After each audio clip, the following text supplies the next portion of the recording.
Well, I think what you guys are doing with the women's takeover issue is really important because I think what's fundamental is that young women see other women doing it.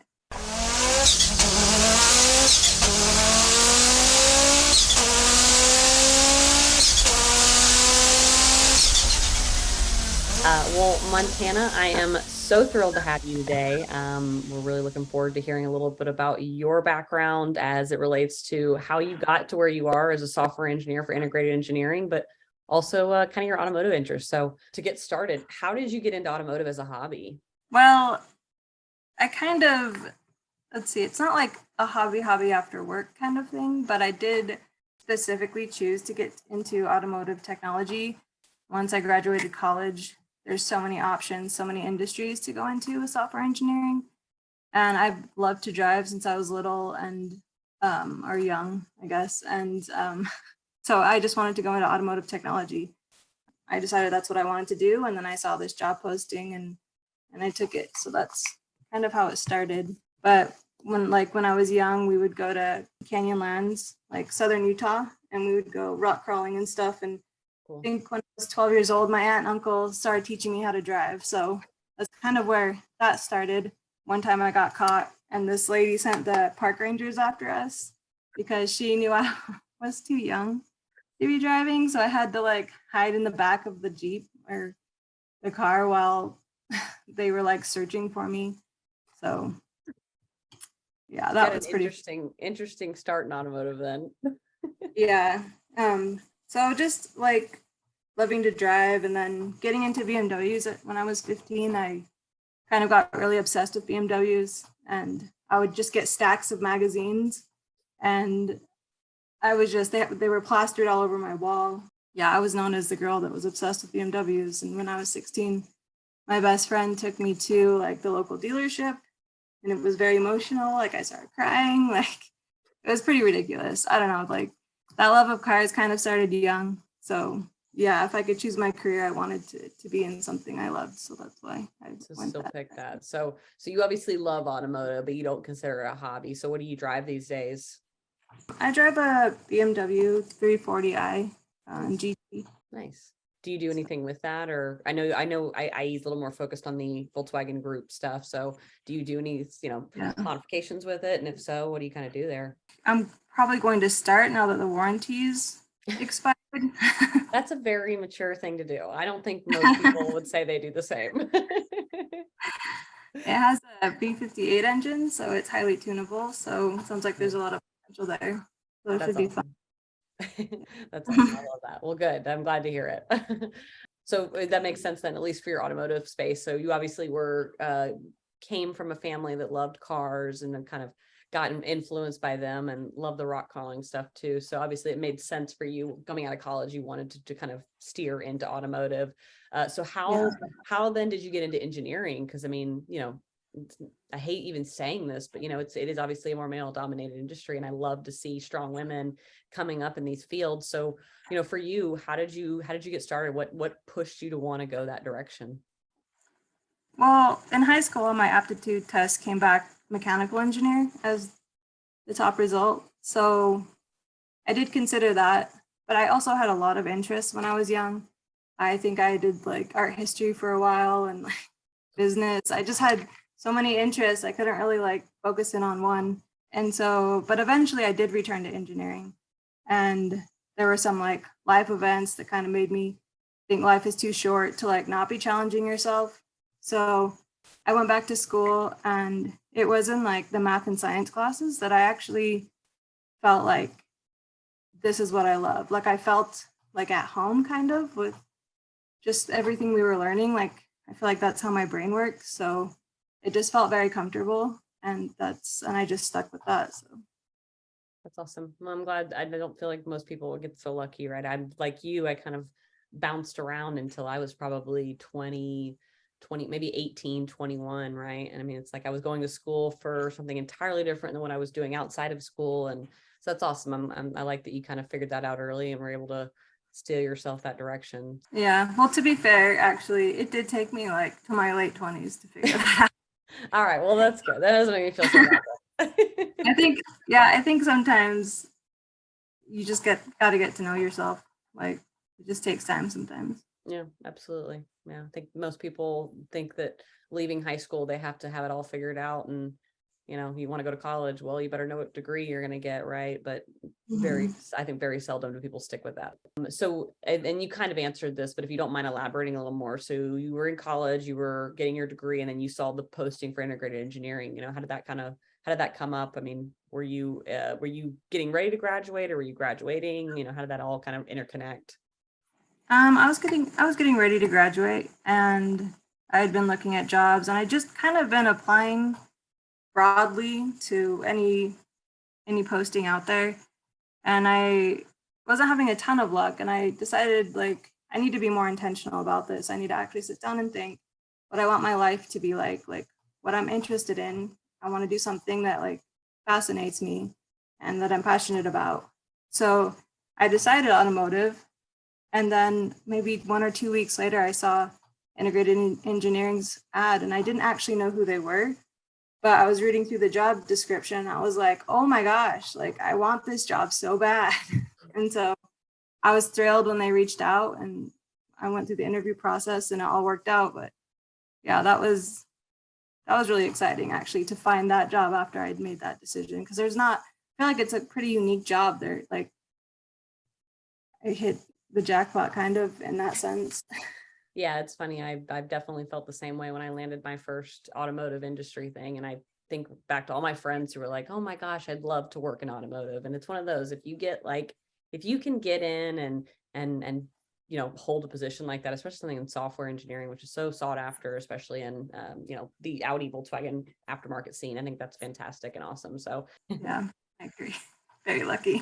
yeah, absolutely. So I've had some brief interactions with Dave and Pete, and they have been so much fun. I mean, every time Dave and I talk, it's always exchanging a photo of a dog. So I'm curious, what is it like for you working there and being able to kind of be not just with them as a, kind of a family network for the brothers, but also for the rest of your employees and your coworkers.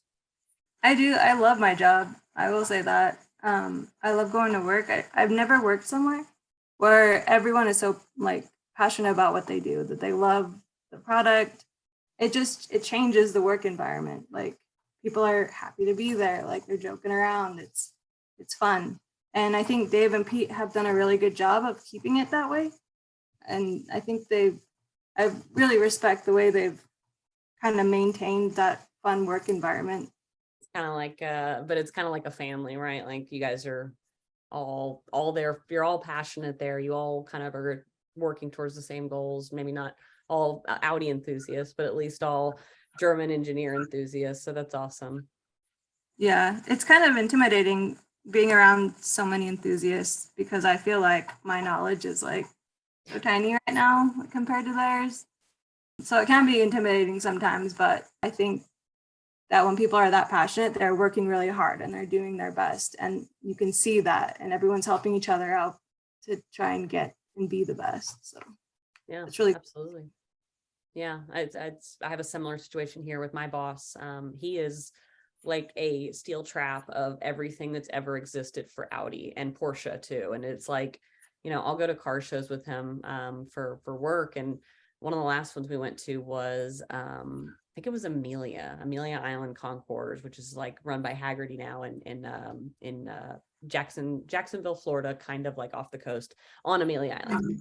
But literally, I mean, we're walking the field and he's like, well, that's a G body because of this lip. And then that was and I mean, it's just like, I'm just trying to sponge all this information, but it's just like, holy crap, how do you keep all of this in there and just be able to recall it so fast? So I totally get that. And it's kind of fun though, it really makes it more exciting and you get to kind of learn more things about these awesome cars that we all love. Yeah, it's true. And just the amount of tiny things to notice has like surprised me. I don't think I really expected that. How like these little tiny changes from year to year just can set something completely apart. So Oh, absolutely. Yeah, no, for sure. And I'm not even thinking about just like model year changes, but right, like every year when it's like, well, this year they've swapped to, this style headlamp. And so that's how it's oh my gosh, it just gets so nitty gritty. It's hilarious, but also super entertaining, right? Like just such a deep dive whenever you find something new in automotive. So I love that. So I'm curious, one of the other things, so just so for your background, I don't know how much Dave gave you on this, but specifically for this upcoming issue of Quattro Magazine, we're going to make it a women in motorsport focused issue. So every single story is going to be about features about women like yourselves, features about cars that are being built by women. We've got events that are run by women or for women.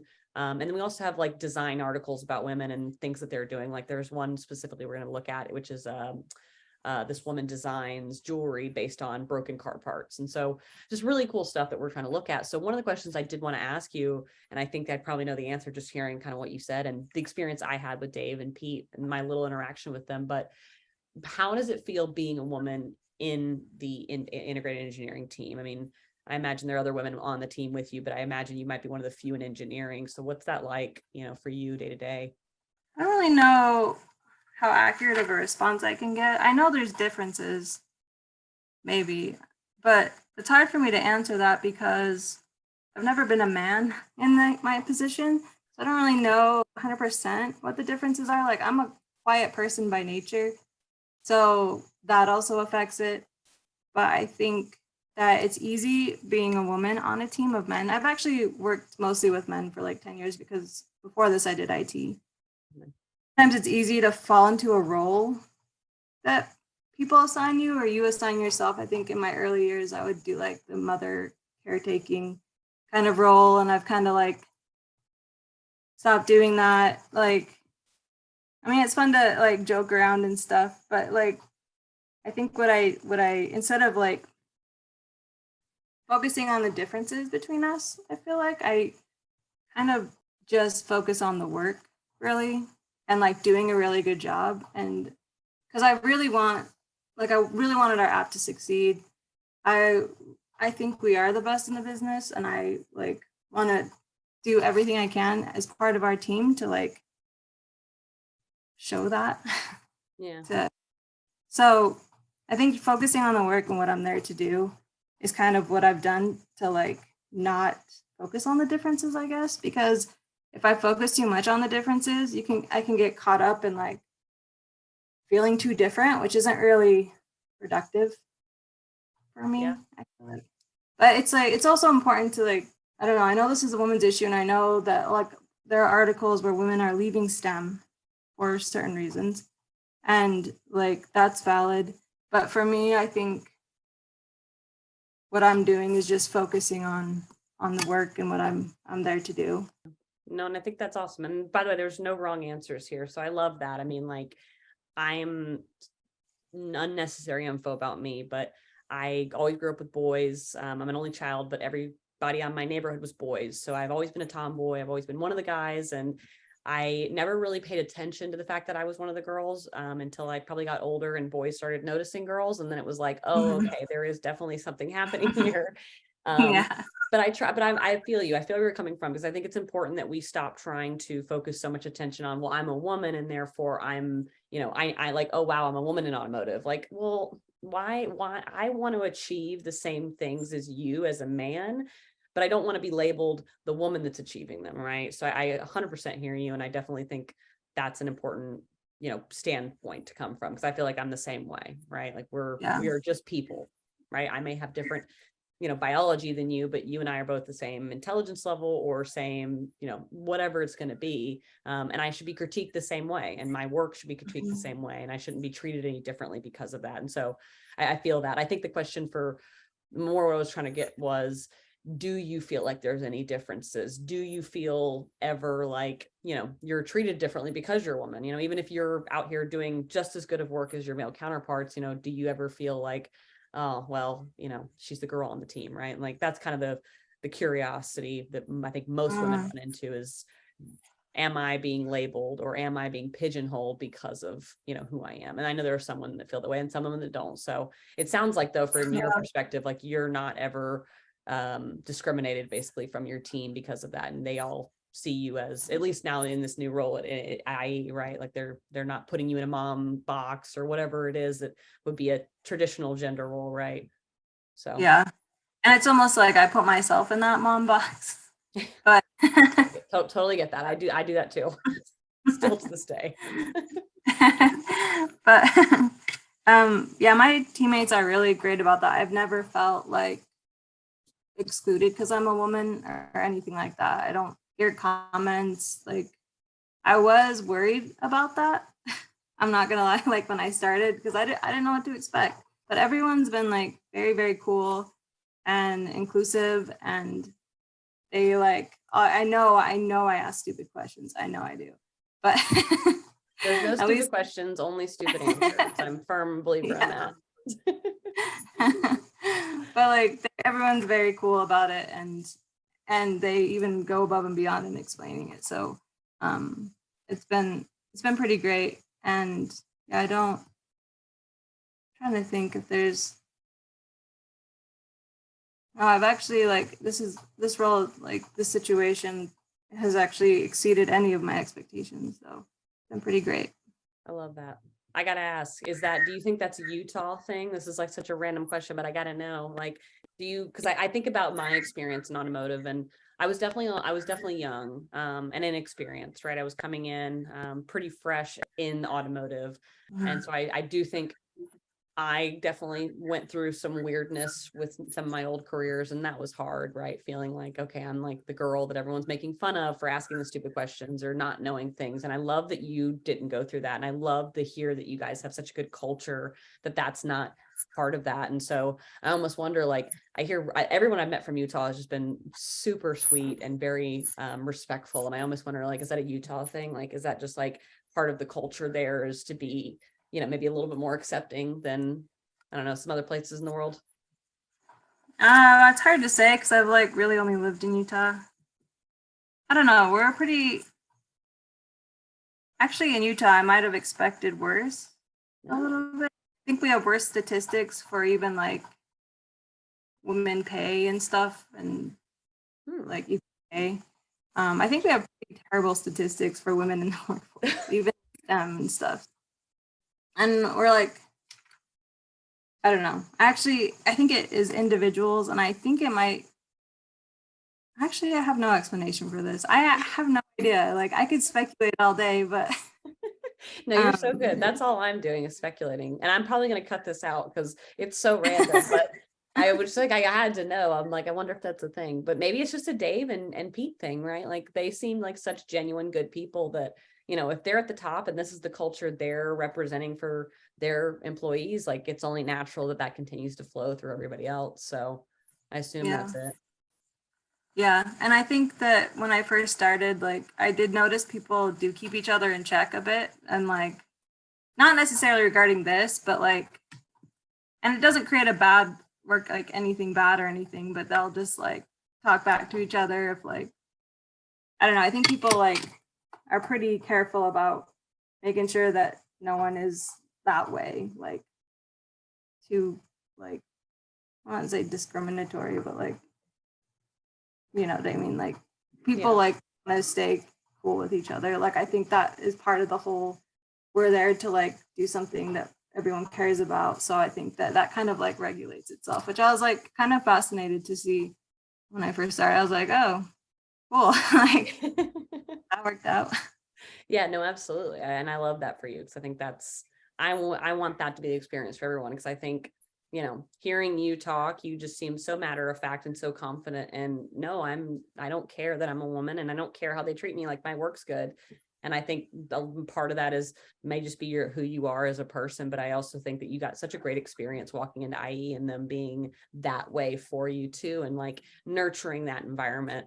And I think probably a lot of the stigma that you hear from other women is entirely based on their experiences and what they've been through, right? And not to say that it's not happening, it's obviously happening. I mean, I've been through it, and I'm lucky now where I am, and everyone else I'm in my environment now, I don't experience that anymore, which is awesome. But yeah, that's awesome. I love that for you, and I love to hear that about IE. That makes me like them that much more. Yeah.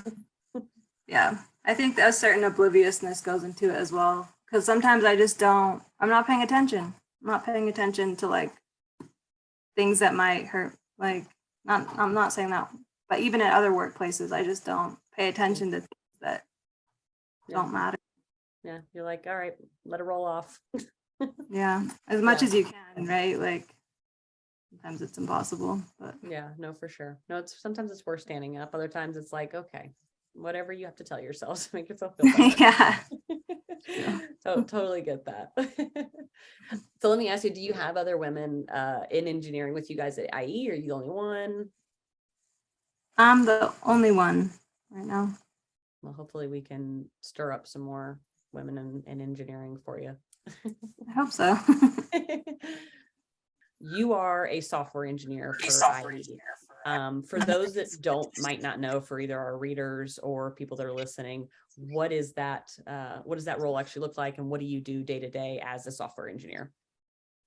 Well, primarily I've been working on the mobile app that we just released, and how I think of it is the calibrators like make the changes, and we create the delivery system to flash the cart. So we're just delivering data basically. And we did it on the Windows app, and my job was to move that to mobile and implement Bluetooth. So, but it's doing the same thing basically. So we're basically just delivering the data and making sure it works, making sure that, you know, we don't break ECUs, making sure that everything's solid on that end. So Yeah.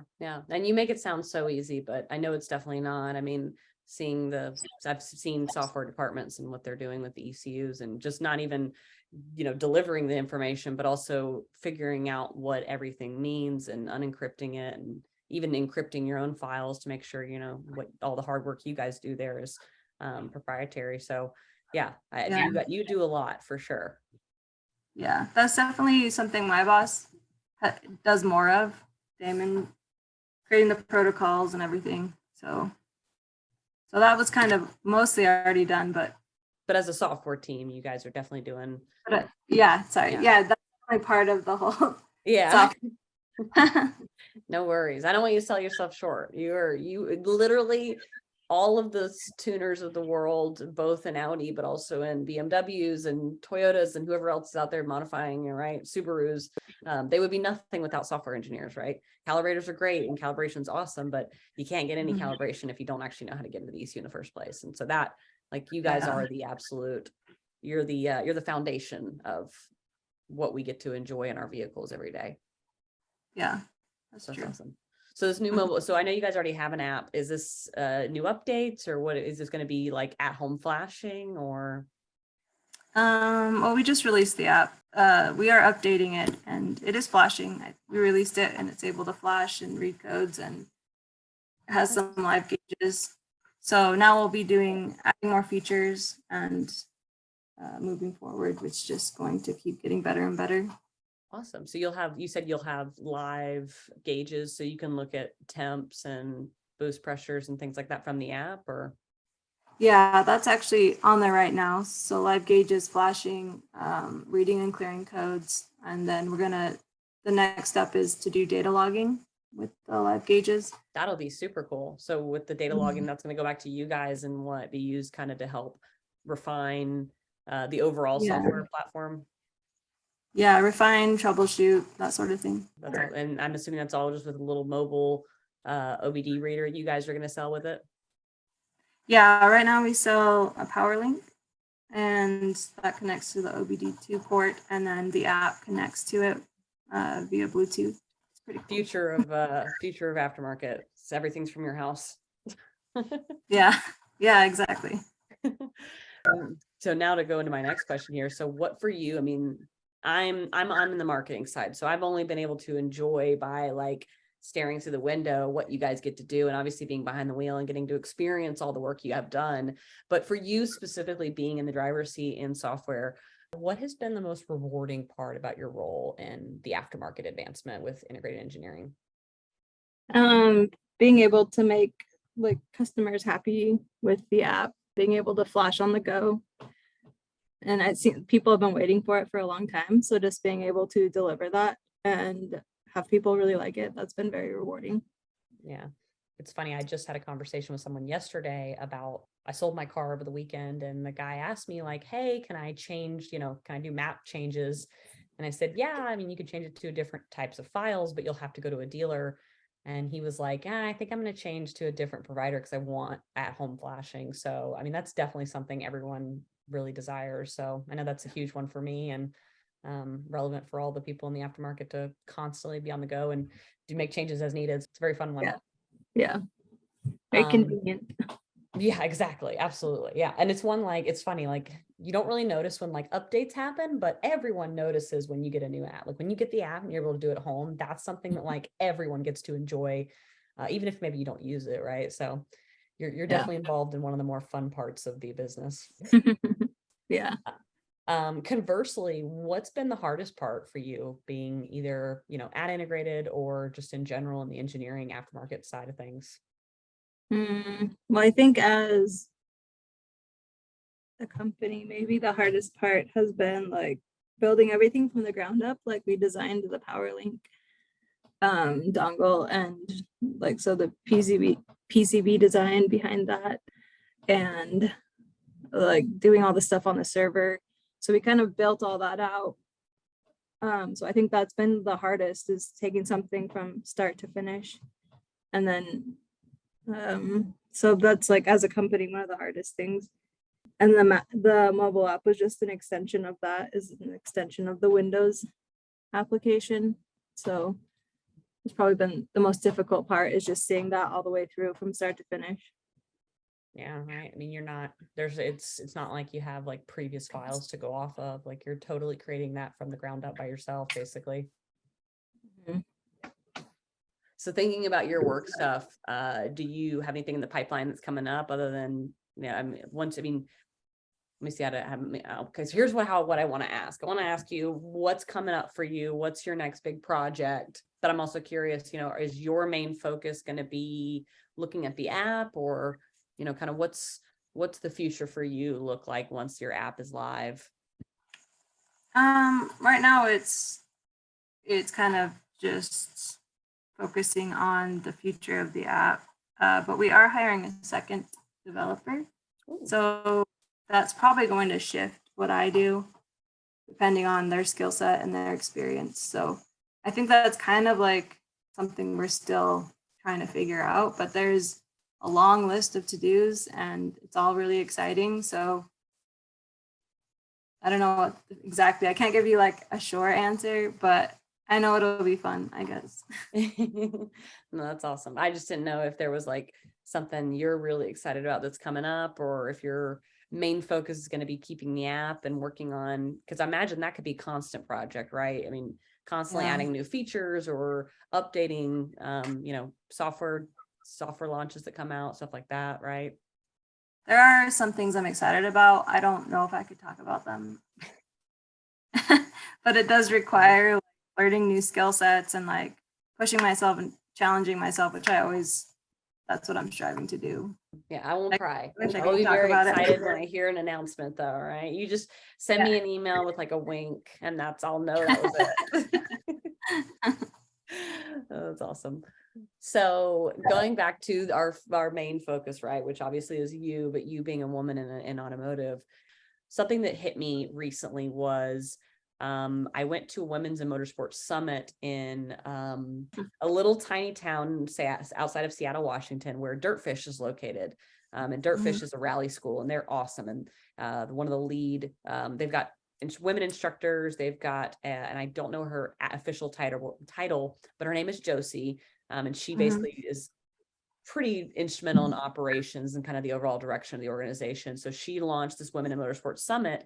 So I went in March, and they actually had Michelle Mouton, Pernilla Solberg was there, a couple other really, incredible women in motorsport.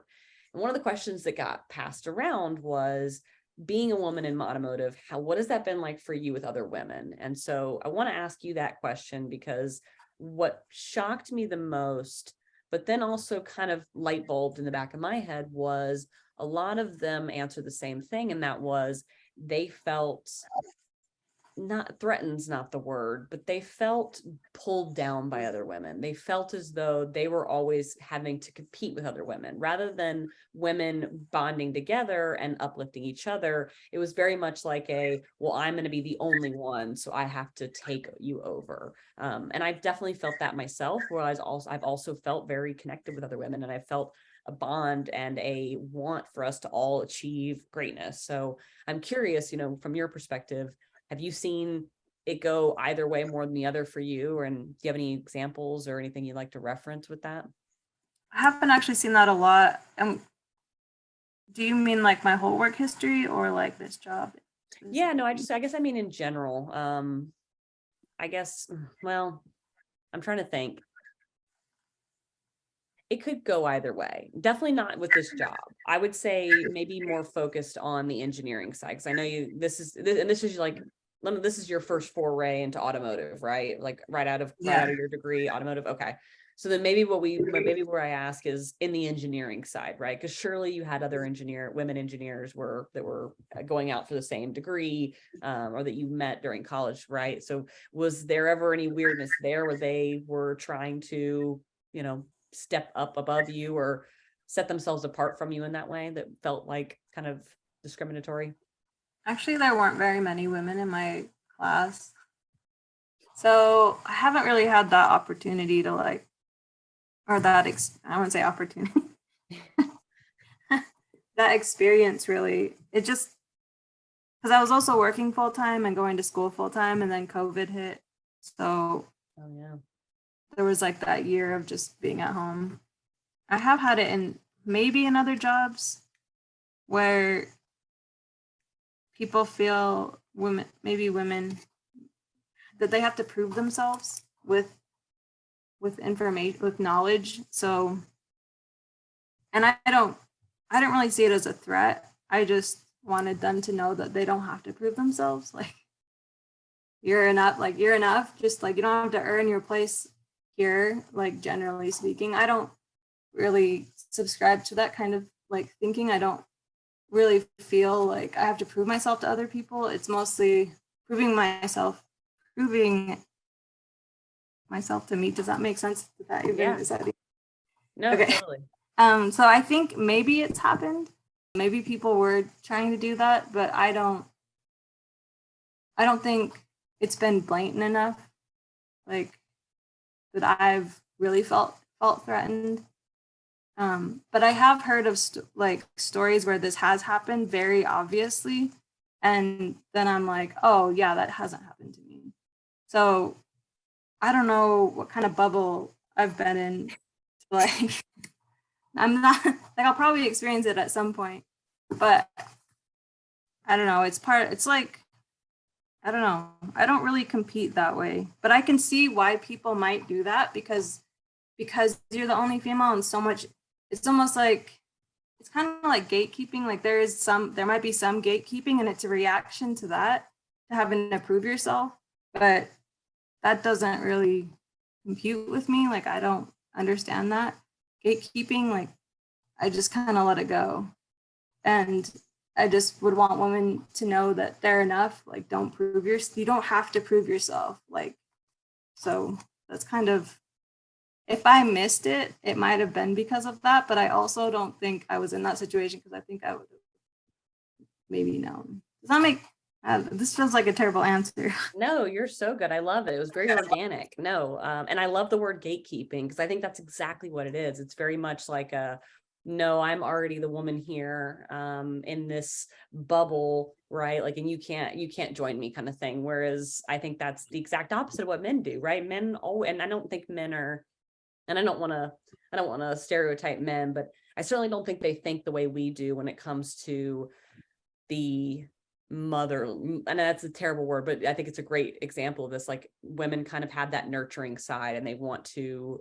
bring people in and pull that in. And I don't think men have that as distinctly as women do. And not to say men don't have it. I think men totally do.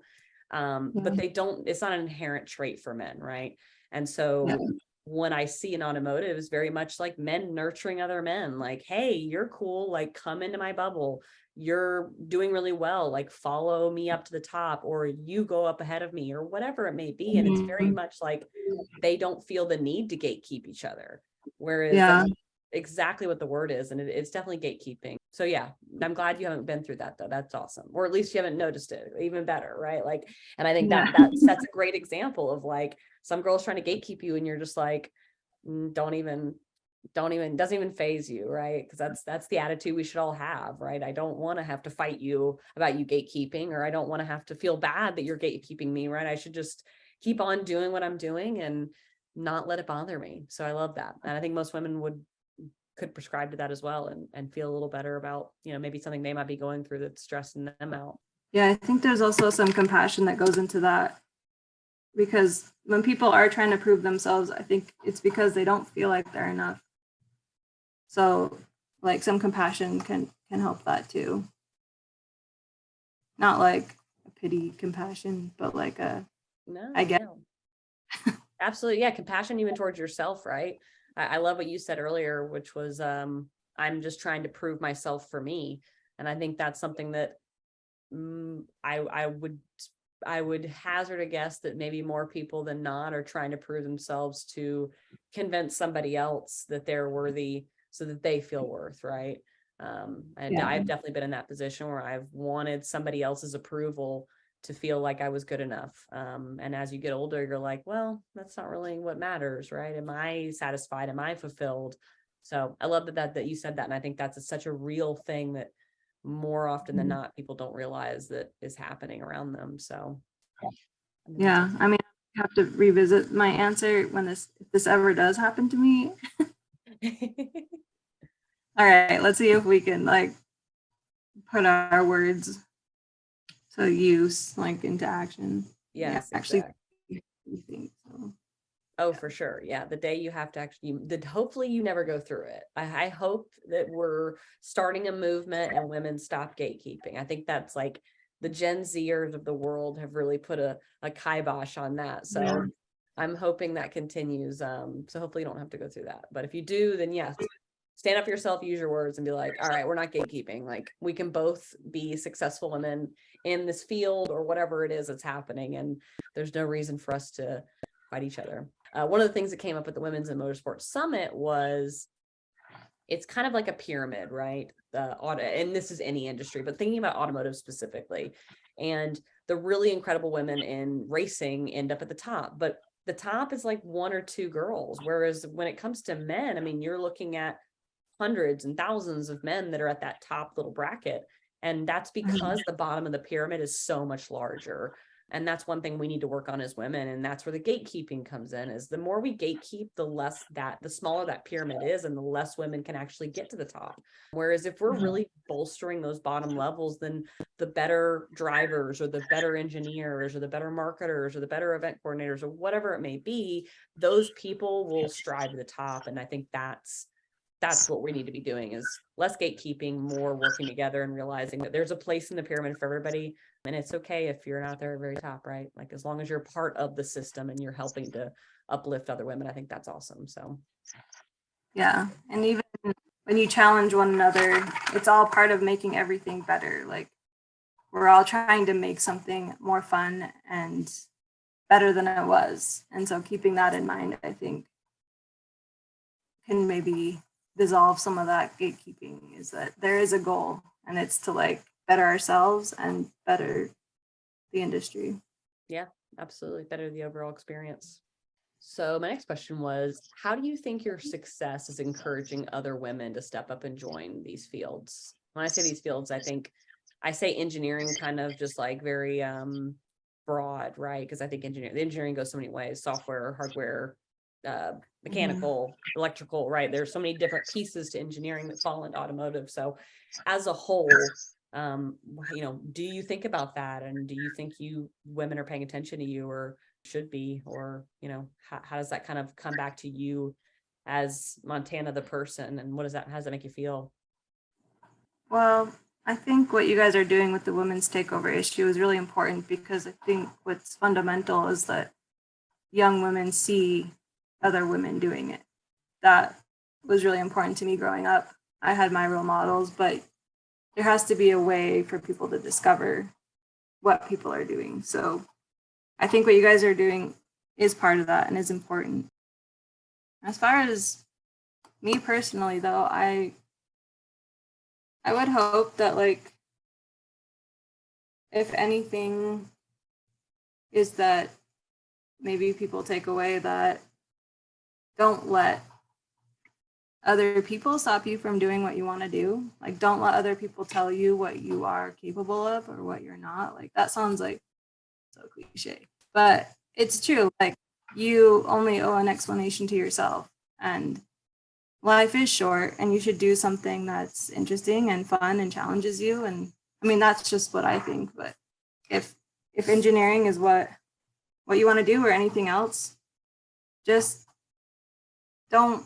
I mean, it's hard to like ignore what people say, right? It's hard to like unprogram yourself.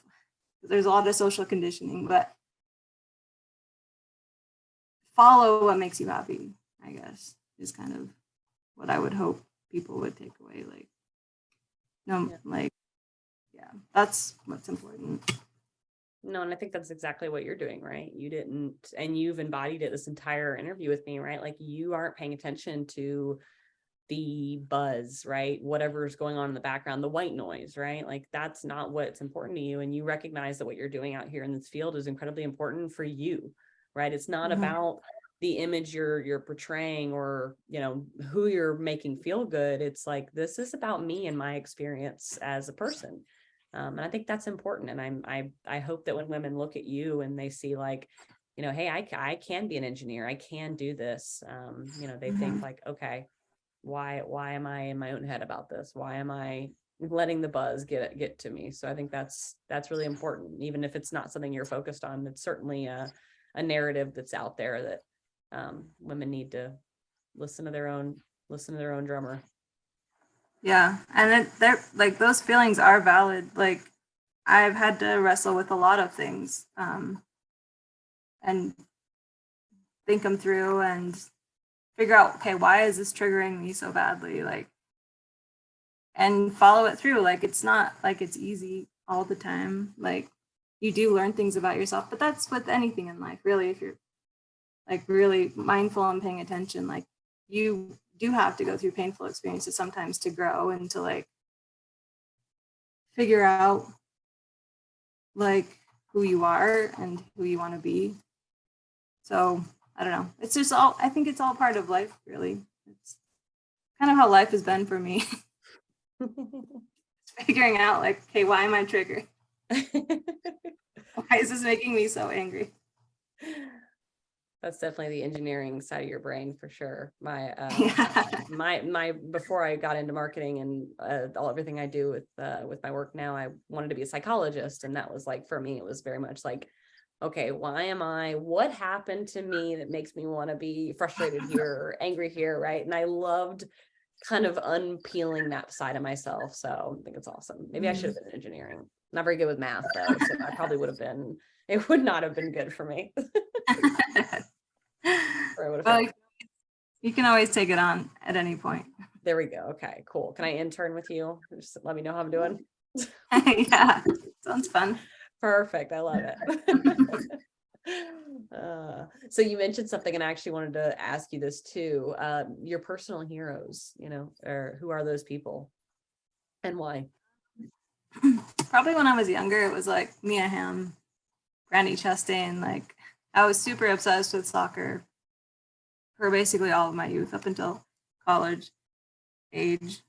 There was that. Also, my mom, I guess, was a personal hero. She was always telling me, like, she was always taking down those gender barriers. She was always telling me, like, I was capable and I could do these things. I mean, it's not like she was constantly praising me. Like, she would definitely tell me when I messed up, but she was like always. I do remember being young, and I don't remember what age actually, but like you said, growing up, like tomboy. But there's like this one moment where it dawned on me, like, oh, boys are treated different than me, or I'm treated differently than boys, and I was like, that is so unfair. Why can't I do this? And I was just, I remember just being so upset. And I think my mom, she really helped me through that. And she was like very supportive, like, well, you can do that. I mean, she'd be realistic, but she never stopped supporting my dreams. And she was always like telling me to work hard. I mean, I was running like 3 miles every day for soccer, and like she really wouldn't, she told me what it would take to like really do well in certain things, and like don't be afraid of the hard work, don't be afraid of like the pain that comes with it, like it'll be worth it. And if you did your best, if you gave it your all and like it still didn't work out, like at least you know that you gave it your hardest. That was kind of her thing. She was really competitive, and she kind of passed that down a bit, which I'm not really competitive anymore. But when I was younger, I definitely like wanted to like keep doing well. Like, so I guess I'm competitive against myself now more than like anyone else. But I think the what I love the most about your mom was the, hey, it's gonna be hard, right? It's not just gonna come easily. You're gonna have to grind and really put that in. And like, I think setting that into your brain, probably at a pretty young age, I think that's really important. And I think most parents are like, oh, honey, you can do whatever you want. You can be a firefighter this week, or you know what I mean? Like, and it's like, there's a very big difference between encouraging your kid and being, is supportive, and then also being supportive, but being realistic and being like, hey, I absolutely want to see you do that, but here's what you're going to have to do to get there. And I think that's awesome. So I think that sets you up to be a really hard worker and someone that is not going to just, take things lying down. And someone that's just going to go, okay, well, I tried really hard for one day and it was too difficult, and so I give up. And here you are now in engineering, and a software engineer less. I mean, that's really impressive, and that's really incredible. And I love that, you got that at a young age. I think that attributes a lot to probably your future successes and your success of where you are now. So that's awesome. Yeah, I definitely owe her a lot for that. I'm sure if when I talk to my mom about my stuff and I tell her the same thing, I'm like, I am me because of you. She's like, no. You've repaid your debt 1,000,000 times over by being me. So. Yeah. So soccer, right? Were you going to be is that what you wanted to do beforehand at some point, or what was, or more just for athletic reasons? No, I definitely planned on becoming a pro soccer player. It's awesome. That didn't really pan out. It was actually, I became vegetarian when I was 17, and I've been whenever, but that like took a lot. I didn't know how to supplement very well. And so that was, I just lost a lot of endurance and a lot of probably muscle, and I didn't really know what I was doing. So, but I also I probably could have done more. I probably could have applied to more colleges and stuff. There was weird family situation where my support kind of got distracted, and I was kind of floating for a minute, and didn't really know how to orient myself very well. So I probably could have followed that up better, but yeah, it was a dream to become a soccer player. That was definitely my passion. I think, yeah, it was all I thought about. It was all I did in high school. Could have been the Hope Solo of the world. Yeah, maybe. Who knows? I don't even know if I was that good, but well, you did it. Do you do it recreationally now, at least just for fun? Yeah, I was doing it. There's a women's league around here that plays outdoor in the spring and fall. I was doing that, but I tore my ACL. That's my first knee injury, playing soccer amazingly, but I finally did it. So that means you're doing really good. Only good people really pull the ACL. That's a professional injury for sure. Yeah. Yeah. Yeah. You don't hear about that. I did tennis for years, but I was never good. I was so bad. And conversely, I'm not very competitive, and I think I get in my head. So I would be great. I'd be first string, but then I would go on and just play a match, and then I would just get the yips, and it would be nope, game's lost. I'm blowing the game. So I never got injured, thankfully. But yeah, if there was an injury, it was the ACL. That was wow, you're really good. I didn't know that about tennis. I was not good at eye-hand coordination. I could not. That was not my thing. Yeah. No, it's funny. I'm actually, I played a lot of video games growing up too. So I think that helped.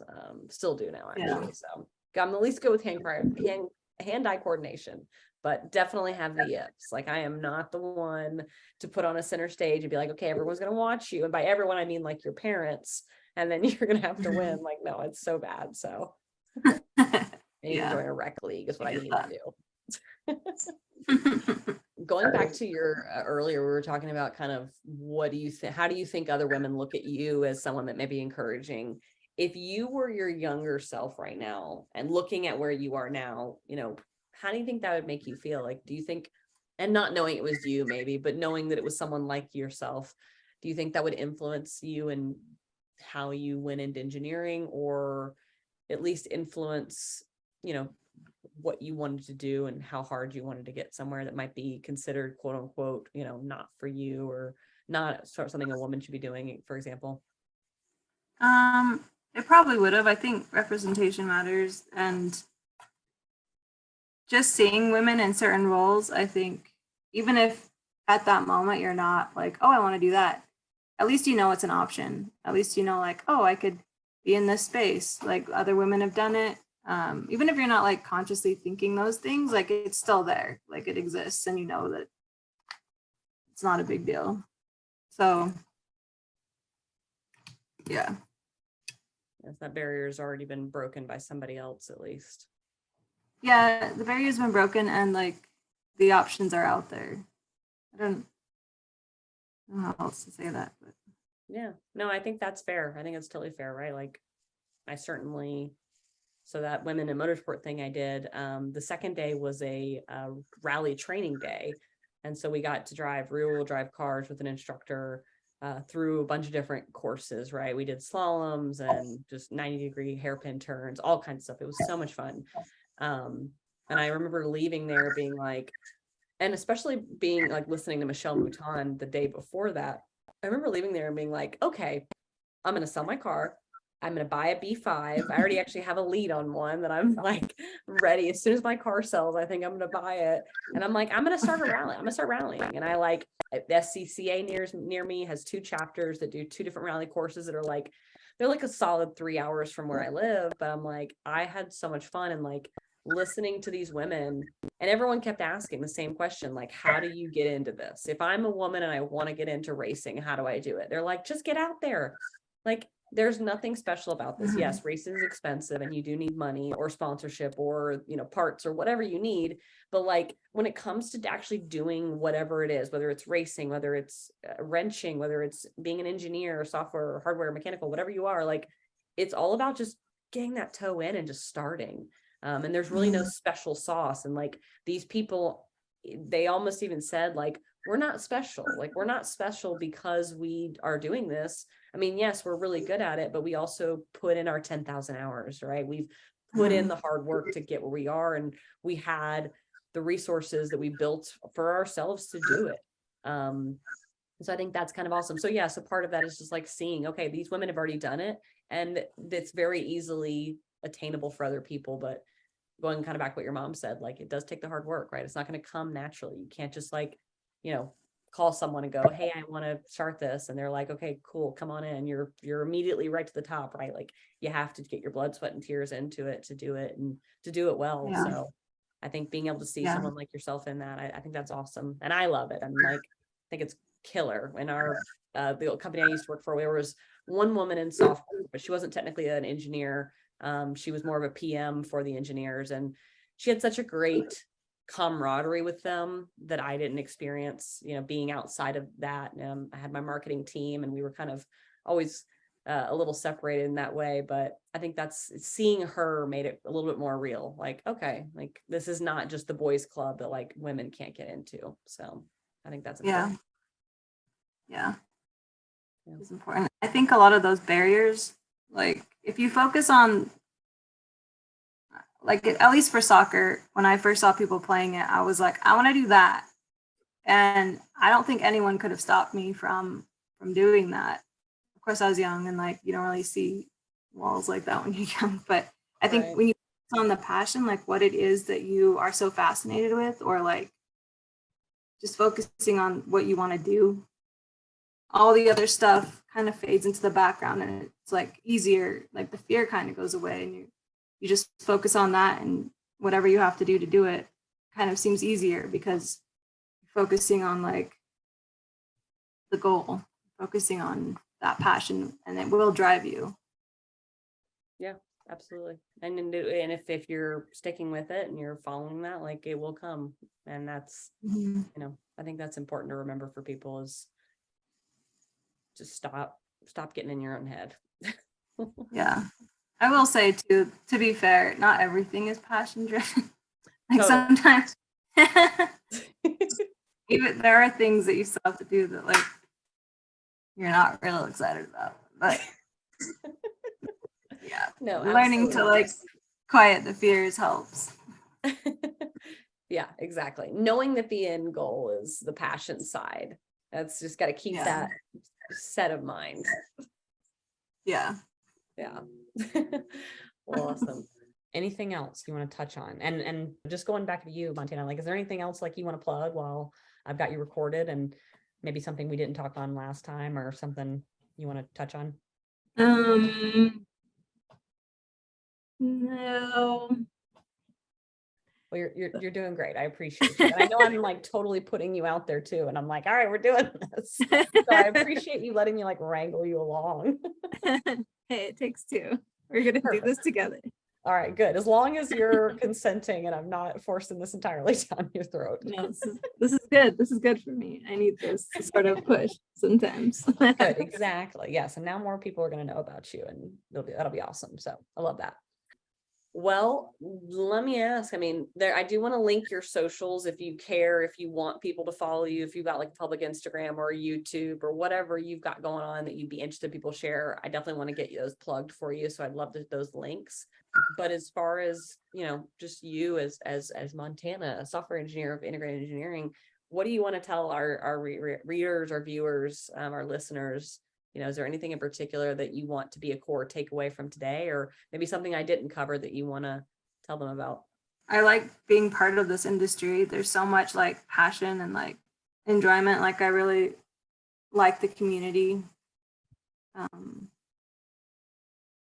don't know what to say. I kind of feel like a newbie. I don't even know if I'm still learning so much, but I am grateful that like people seem very willing to help each other out. And I really appreciate that and like share information. And I am like oftentimes surprised at how much time people put into helping each other out. I think that's really cool.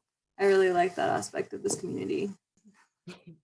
I think that's awesome. I think that's important, right? Like everyone should remember that. Like we're all here helping each other. Even if you ask the same question on the forums and someone's like, use the search bar, chances are though, you ask a new question, everyone seems so eager to help each other and to learn and to grow the space, right? There's no gatekeeping, which I think is awesome. Yeah. To take a word. By the way, I completely forgot to ask this way early, so I'm going to ask it now. How long have you been at Integrated for? 2 years. 2 years. Awesome.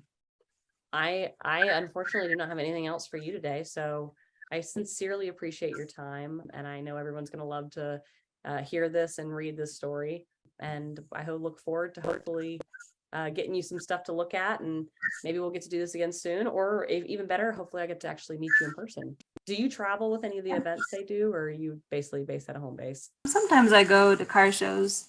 I just went to my first one last fall though, so I don't think I'm like officially going, but I'll like sometimes we'll go for fun. So well, keep me posted. If we get to meet, that'd be great. Yeah. Let me know what you've got on the calendar. I think we're going to do Big SoCal Euro, which is out of LA. So it's a little far, but at least on your side of the continent. So that'd be cool. Yeah, that was actually my first car show last year. Oh, nice. Okay, well, perfect. Well, then I'm putting it on there. I'll see you there. Okay, cool. Well, beautiful. Well, thank you so much, Montana. I sincerely appreciate it. And please, I love your corgi. I would love to have photos of your corgi for our thing. So we'll have to regroup on more corgi and dog photos. Okay, for sure. Thank you so much. Awesome. Thank you. Have a good one. You too. Okay, bye. Bye-bye.